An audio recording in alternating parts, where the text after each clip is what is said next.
Hi guys, இன்றைக்கி நம்ம என்ன பார்க்க போகிறோன்னா மட்டன் பிரியாணி.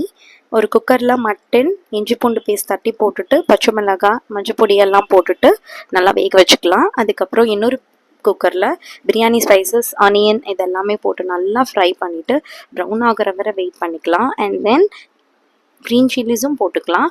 அண்ட் தென் நான் இன்றைக்கி பிரியாணிக்கு பேஸ்ட் மாதிரி போடாமல் இடிச்சே போட்டுக்கிறேன். அப்புறமேட்டு புதினா, கொத்தமல்லி எல்லாமே ஸ்டெம்மோட போடுறேன்னே பார்க்காதீங்க, that gives a very good flavour. அதையும் போட்டு நல்லா சாட்டே பண்ணிக்கலாம். ஃபர்ஸ்டே நான் சாட்டே பண்ணிவிடுவேன், அப்போ தான் அந்த ஃப்ளேவர் நல்லா பிரியாணியில் இறங்கும். அதுக்கப்புறம் ஒரு ஃபுல் டொமேட்டோ அப்படியே போட்டு நல்லா ஃப்ரை பண்ணிக்கிறேன். இது எல்லாமே நல்லா முஷியாகணும், அது வரைக்கும் வெயிட் பண்ணிவிட்டு and then biryani masala and then கொஞ்சமாக கரம் மசாலாவும் போட்டுப்பேன் ஃபார் ஃப்ளேவர். இது எல்லாமே நல்லா சாட்டே ஆகட்டும். பார்த்தீங்களா மசாலா எவ்வளோ நல்லா இருக்குன்ட்டு. இதுக்கப்புறம் நம்ம என்ன ஆட் பண்ணலான்னா கர்ட் ஆட் பண்ணிக்கலாம் for the tangy taste. And then நான் லெமனும் போட்டிருந்தேன், மேபி வீடியோவில் மிஸ் ஆகிருந்திருக்கும்.